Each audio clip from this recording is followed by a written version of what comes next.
तो बच्चों मेरे YouTube चैनल पे आपका स्वागत है। आज हम 9.1 का क्वेश्चन 6 कर रहे हैं।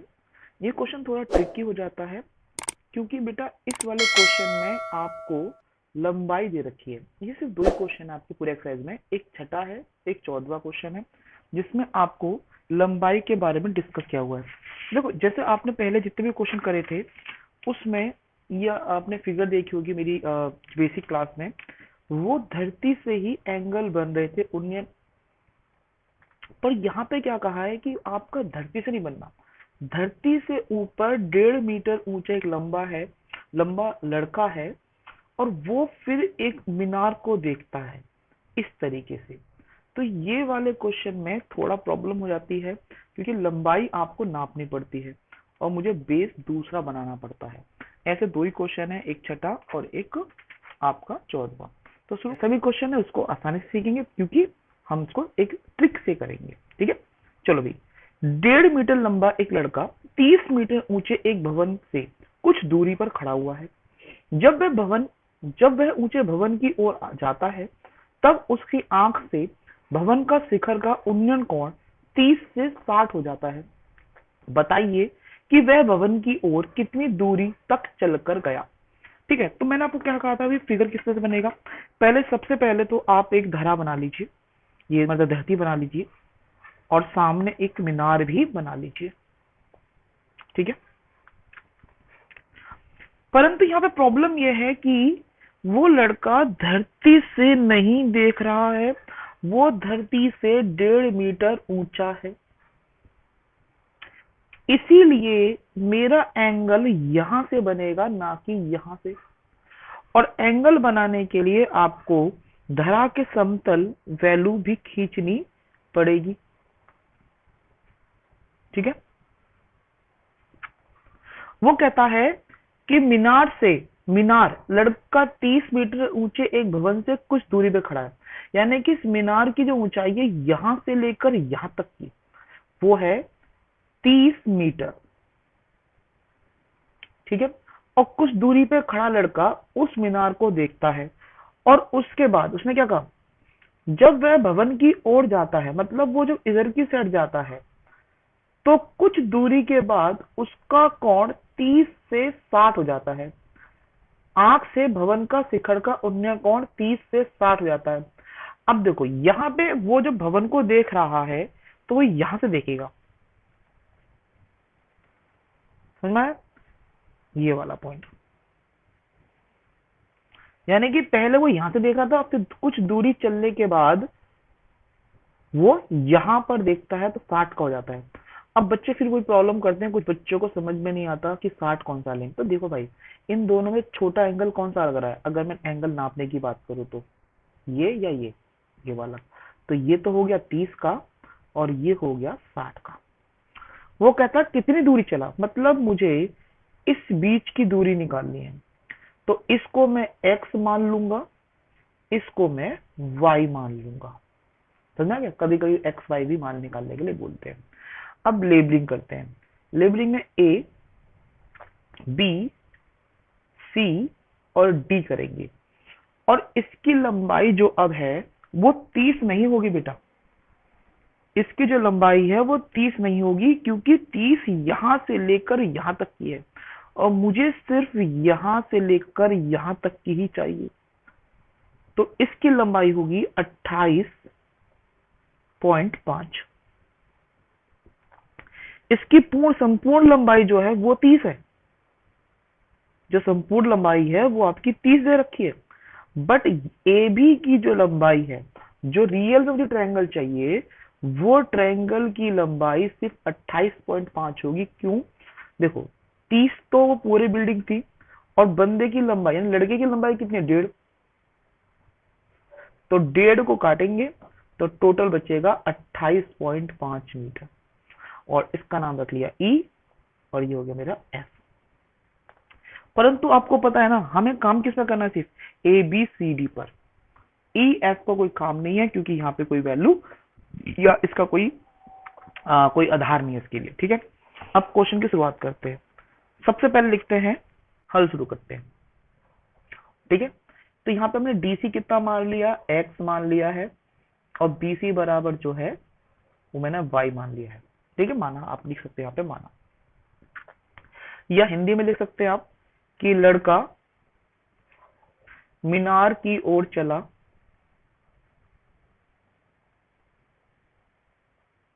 बराबर x मीटर, आप ये भी लिख सकते हो।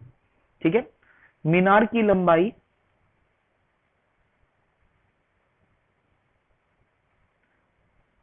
लड़के की लंबाई छोड़कर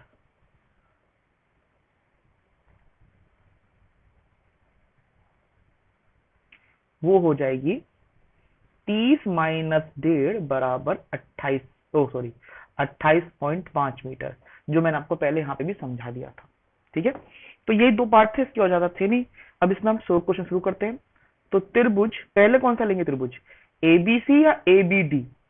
तो मैंने बताया था जब बेसिक वीडियो के अंदर कि आप इसमें पहले छोटे वाले ट्रायंगल को लेंगे, इस वाले को नहीं। और हम इसमें ACD भी नहीं ले सकते, ये भी ट्रायंगल है, क्योंकि ACD में 90 डिग्री का एंगल नहीं है। जब भी हम ट्रिग्नोमेट्री फंक्शन में कोई भी फंक्शन यूज करते हैं, अनुपात यूज करते हैं, तो उसमें 90 डिग्री का एंगल होना अनिवार्य है, और ACD में कोई 90 डिग्री का एंगल नहीं है। तो हम पहले लेंगे ABC, ये छोटा है, और ABD जो बड़ा है। हमेशा हमें स्मॉल ट्रायंगल लेने चाहिए।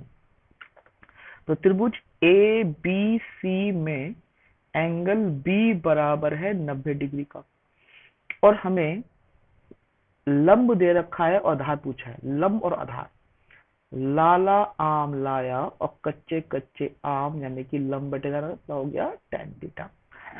तो tan थीटा बराबर है लंब बटे में आधार, और tan का मान क्या लगेगा इसके, tan का मान कितना डलेगा, tan का मान डलेगा 60, क्योंकि ABC में 60 डिग्री का एंगल बनना है। लंब कितना है AB, आधार कितना है BC। अब इसकी वैल्यू पुट अप करते हैं। tan 60 का मान होता है √3, और AB का मान दे रखा है 28.5 बटे में y।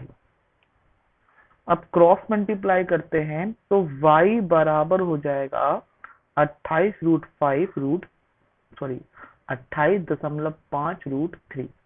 ये हमारी पहली समीकरण हो गई। इसमें रूट का परिमेयकरण मत करना, क्योंकि अभी क्वेश्चन आगे भी बाकी है। अब लेते हैं जो ट्रायंगल लेंगे वो लेंगे ABD।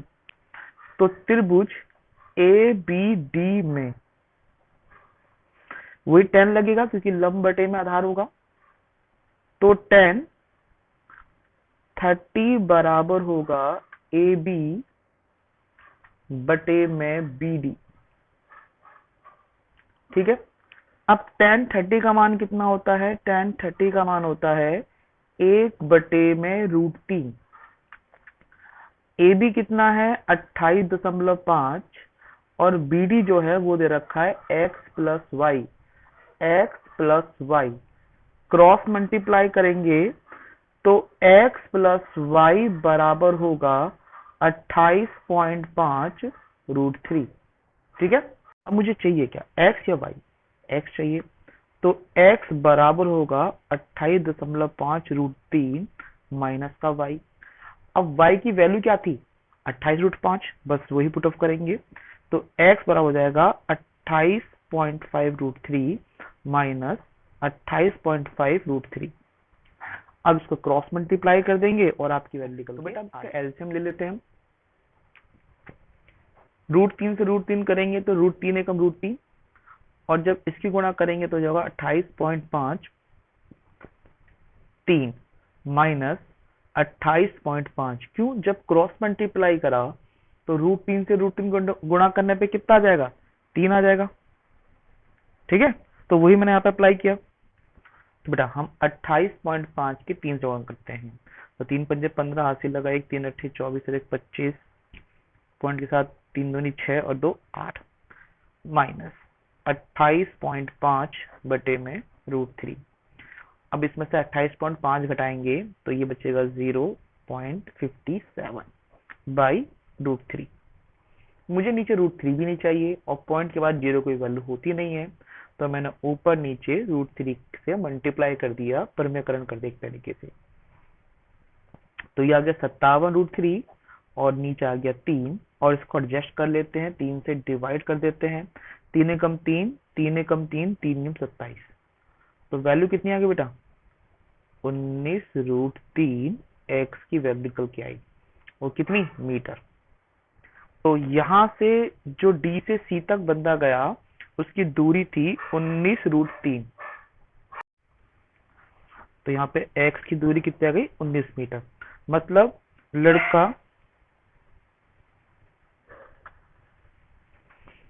लड़का भवन की ओर 19√3 मीटर चला। ठीक है, दैट्स माय आंसर। ओके, तो ये वीडियो समझ में आई होगी। बेटा ध्यान से देखना कि इसमें सिर्फ ये डिफिकल्टी कि वो 1.5, तो बच्चे 30 ले लेते हैं। 30 में लेना आपको 28.5 लेना है, क्योंकि 30 में से 1.5 जो उसकी लंबाई थी वो घटानी पड़ेगी। बाकी क्वेश्चन में कुछ नहीं था, जैसा पहले क्वेश्चन थे वैसे ही सारे क्वेश्चन है, बस इसमें सिर्फ उसकी लंबाई घटानी थी उसकी ऊंचाई में। 30 ना लेकर हम उसकी जो ऊंचाई है 28.5 लेंगे। ठीक है, आई होप आपको क्वेश्चन समझ में आया होगा। अगर क्वेश्चन समझ में आया तो प्लीज इस वीडियो को लाइक जरूर कर देंगे। ठीक है, ओके बाय।